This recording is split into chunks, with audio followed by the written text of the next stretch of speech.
And if we're adding value through adding bedrooms, it's always on the first floor. Now, having said that, there's a little caveat to that one. So if you're in an area, depending on where you are, you might be in a situation where the properties are on a slope, right? So that you will find that you have literally a basement, but the basement actually leads on to the garden.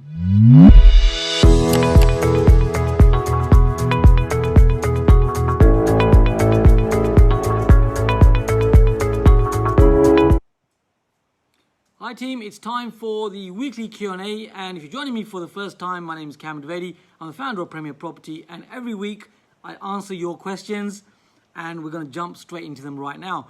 Now, the first question I've got here is from Jason. Jason is one of our PPIC members, Premier Property Inner Circle, and he's an active investor, and Jason is on it, and the question he's asking is all about bedrooms. Now, one of the great things about our country is that we tend to measure values when it comes to residential property on bedrooms, right? So Jason is asking the question, Cam, will adding a downstairs bedroom add any value to a 2-bedroom freehold end of terrace house in comparison to adding a 3rd bedroom upstairs? How will the valuer view it? Can that add value? So this is the question that Jason is asking. Now, Jason, the thing is, you can, of course, use a room downstairs and let a tenant know that they can use it in their home, and that is a bedroom. However, when it comes to valuers, it's really going to be on a 2-story building. It's going to be on the first floor.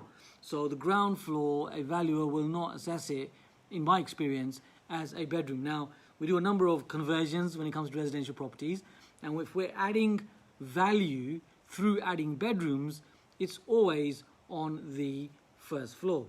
Now, having said that, there's a little caveat to that one.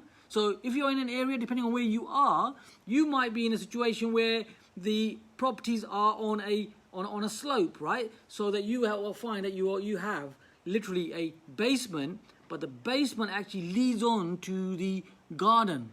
So there's an open entrance towards that. And you will find that you have a first floor and you have a second floor.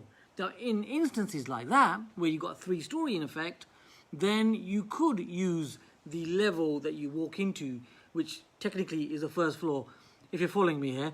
Then in that instance, in my experience, surveyors will treat that as a bedroom because of the fact that you've got that basement floor which leads into a yard or a garden space. So I hope I explained that correctly for you.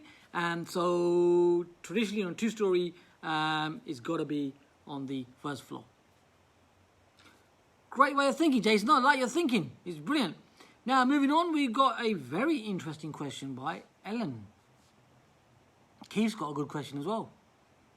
Okay, well, let's get on with it then. So, you're probably watching this on Facebook, and you might be watching this on YouTube. Now, if you're watching this on YouTube, then our community is growing. They're loving these videos that I'm sending out there. And I'm getting a lot of comments saying that they're getting a lot of value from it as well. And some of them saying it's a little bit cheeky and a little bit of fun. That's all good too. So if you're enjoying these videos and you're here right now, then if you haven't already, then feel free to subscribe to our channel. You can do that right now. And there's a bell icon, isn't there? You can just click on that bell icon. And I'm going to go into the second question. In fact, if you want to, you can do that right now while I just fill up my glass with water. Now, Ellen, a Premier Property community member, is asking that she's renting out a 1-bedroom flat where the bedrooms are slightly smaller than the minimum space standard for a double room. Now, the question that she's asking is, will this affect the rental income? Because does it mean that the flat can only be rented in terms of a single person? And when in a single person, so there's parts to this question. So let's answer that first part. So Ellen, there's 2 parts to this. And if you're listening to this and you're looking at similar types of properties, well then here's the thing. The first part of this is to understand that in terms of HMOs or valuers coming in, valuing property, that's completely different to a tenant taking on a property.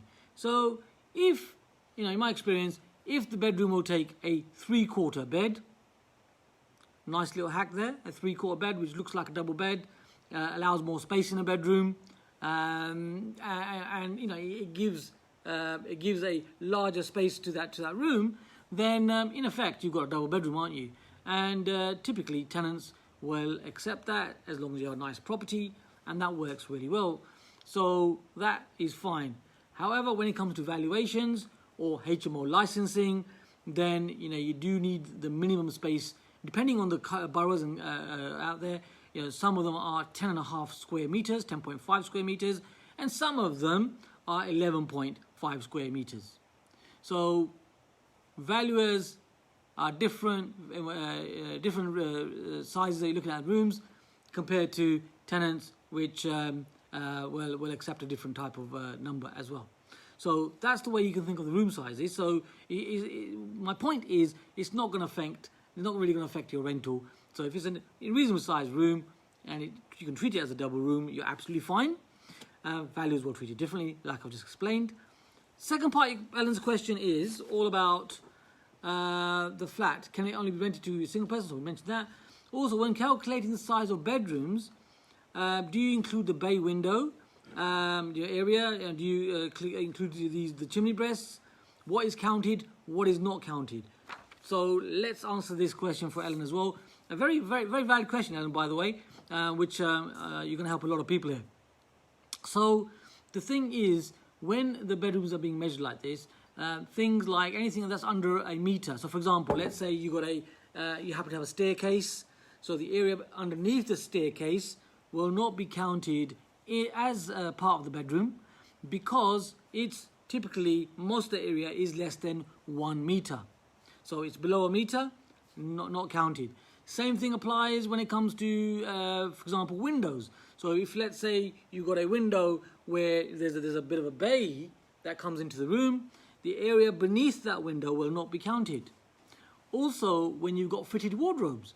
So fitted wardrobes, the space that will be counted is from the start of that fitted wardrobe, where the fitted wardrobe finishes, from the doors and the rest of the space. However, if you remove that fitted wardrobe, then all of that space that you've now gained by removing that wardrobe will be counted.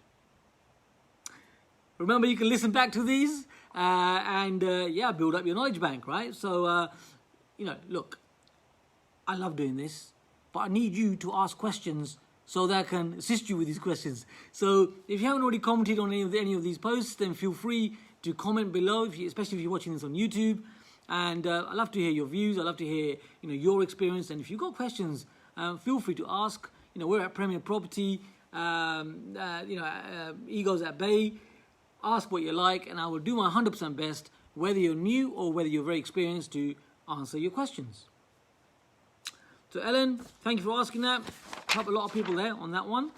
Next up, we have Keith, and Keith is asking all about the fact. Well, he's actually exchanging. He's talking about the weather, how beautiful it is. Lucky you, right? And he's also saying he's cruising towards exchange. However, he's concerned a little bit about the AST. He's asking, should he have a new AST? Should he show it to the current owner? What should he do about that? Well, here's the thing, Keith. So, a little bit of good news for you.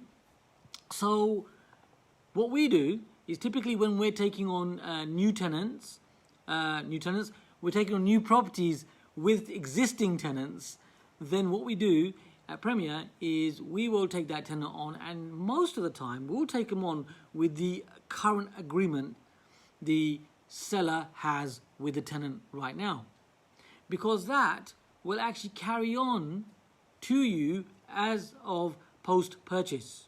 So that agreement is still enforceable, it's still in play, it works for the tenant, and thereafter you can always negotiate a new AST if that's what you want to be doing, or you could keep the current one that you already had. It won't have your name on it, however you've got your completion date when you complete on the property, and that in a court of law is deemed as a good tenancy that is valid for you. So a quick hack there, you could decide just to keep the current tenancy that you have and just glide through that exchange and complete while you're enjoying the weather. Yeah, so there we have 3 key questions. I will see you same time here next week. It's Cam Dwivedi helping you take your property investing to the next level. If you ain't subscribed, feel free to subscribe right now. I'll see you same time next week. See you later.